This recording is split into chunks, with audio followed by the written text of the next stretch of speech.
All right, so this is basically a fanfiction idea that I did years ago, but I thought I could be cool to bring it back. And that is Alastor, Voices on the Radio. It did go by a different name, but I decided to change it. Basically, this is a anthology idea. Like this is horror anthologies. Unless you're Creepshow or Black Sabbath or a few others, I'm not gonna go for you because I don't know what it is. I want a full movie, not a grab bag of short movies. You know what I mean? Unless you're Creepshow or Black Sabbath. There are a few exceptions. Like, again, Creepshow, Black Sabbath, a few others. But, yeah. But this is one of those times where I basically wanted to do, like, a horror anthology. Something like Tales from the Crypt, but with Alastor. And so, yeah, let's get started with the, shall we say, stories. The running thing of this idea is that Alastor has lived a long time.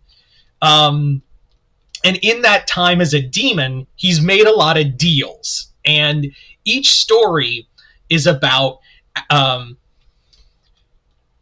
Alastor, it's every person who made a deal with Alastor and what became of them. And that's the idea. Like, that's the whole running idea, is that it's more about Alastor making all these schemes and whatnot, and all the people who fell into those traps after making deals with Alastor. So let's start with let's talk about a few of them, shall we? So the first one is called The Telltale Radio. You might know where this is going. So basically, Alastor. This also, if this was an actual show or something, Alastor would just be sitting by a fireplace drinking tea and listening to the radio, and it'd be static, and all you'd hear is screams. And he's like, "Let me tell you about this guy. Let me tell you about this guy who made this deal with me. I call this story The Telltale Radio." So in this story, there is two brothers who own a factory, or at least they should after their father died. And basically, what it is that one brother wants full ownership of the factory so he can make all the money off of it and sell it off and then just retire somewhere. Whereas the other brother is like, yeah, we can't really sell this place because they'll lose all our workers will lose their jobs, and the town will basically lose a lot of people. Don't you want that to don't you want to have a sustainable the town will dry up without this factory. Sorry, I lost my train of thought. I literally just had a brain fart. And the other brother's like, no, F them. I want to just get the money and go. But of course, the other brother is like, no, I'm sticking with this. We're not going to sell this as long as I live. And of course, the greedy one is like, as long as you live, huh? But he can't bring himself to kill his own brother. No matter what, he can't bring himself to kill his own brother, no matter what. So Alastor just appears one night and is like, maybe I can do it for you. So they make a deal that Alastor's going to kill his brother and he'll get everything. So but the guy asks hey, so what how are you going to do it? And he's like, just trust me. So basically one day, the brother gets a call from the guy gets a call from his brother and says, hey, did you buy me this radio? And he's like, radio? What are you talking about? And he's like, yeah. It said from someone cool, from someone close to you. And he's like, oh yeah, I totally got you that radio. I know your last one broke, and I know we've had some differences, but I thought I'd put water under the bridge with a gift for you. And he's like, oh, thanks, man. Hangs up. The guy's like, okay, let's see what happens. Then he gets a call later that night, and it's a voice going, I need your help. Please, please help. I'm it's just a monotone voice. And he's like, okay. Goes to his brother's house and finds him dead, just butchered to all hell. in the room, and he's just like, yes, I win. Whoever you are, thank you. So he's cleaning up. He basically cleans up the mess. He's like, I should have asked that weirdo to like clean up everything. And I guess I got to do it, but it's worth it. I'm gonna make all that money. He's just like singing. It's like, I'm in the money. I'm in.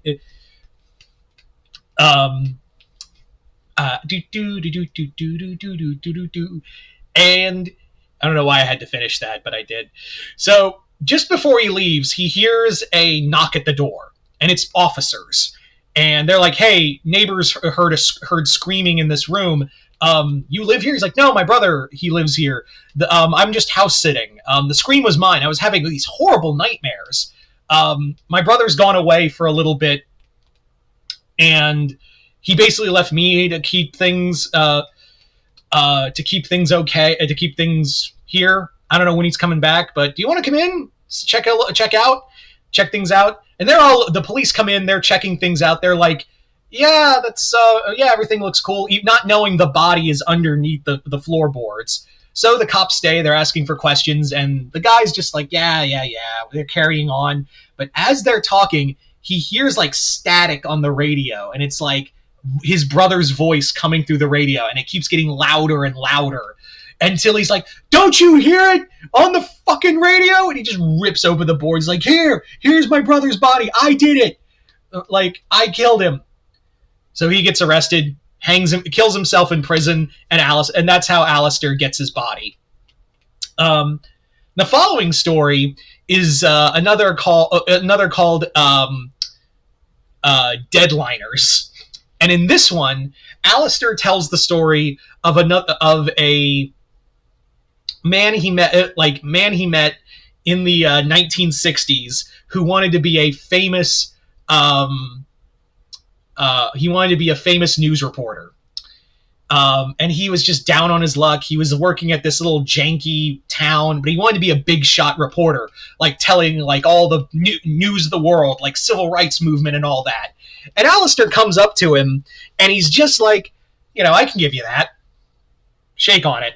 So they make the handshake, and guy gets everything he wants. He's just this number one newscaster. He's up there with like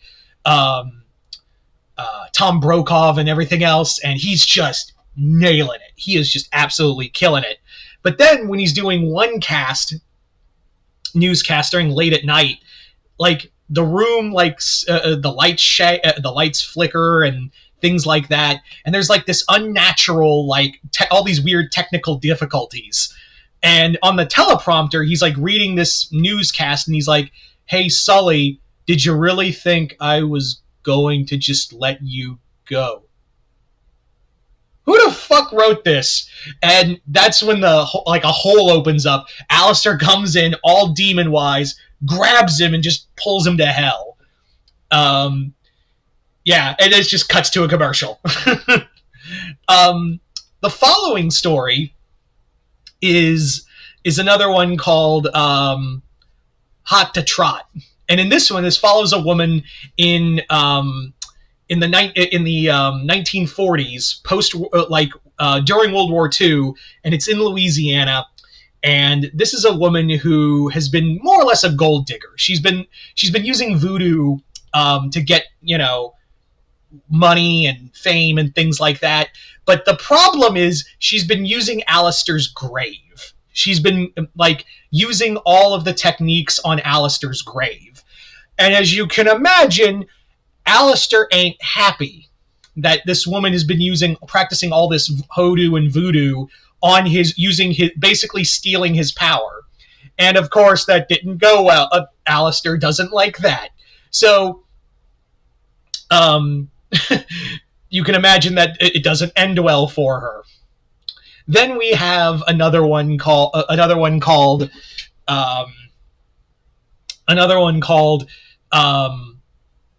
Generations of Fear. And in this one, it starts in the 1920s when Alastor was still alive, and it was his first deal, the first deal he ever made before he died.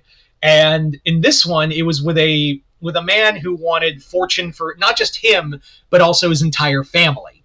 So Alastor's like, you know what? I think I can give you that kind of power. So let's shake on it.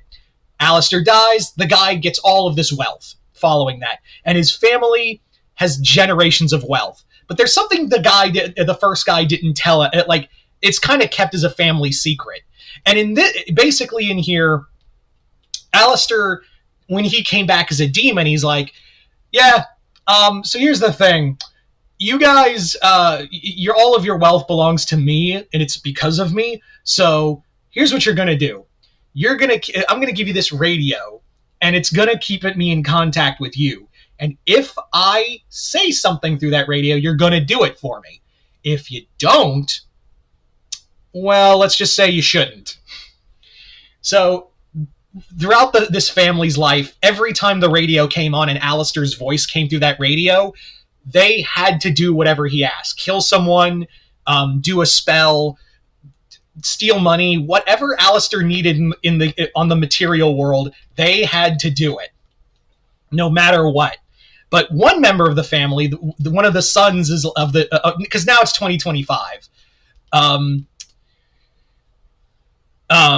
Yeah. And he's just like,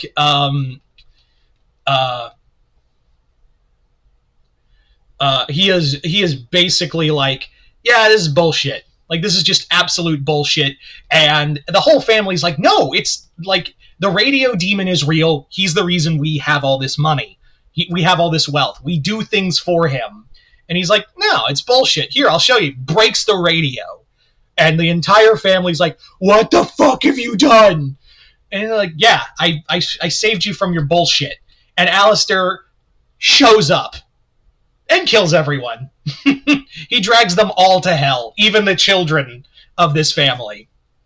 Yeah. So there you go, guys. That is Alastor, Voices on the Radio. You guys tell me in the comments below, what would you do with a story like this? Just comment below, let me know. Other than that, hope you all enjoyed this.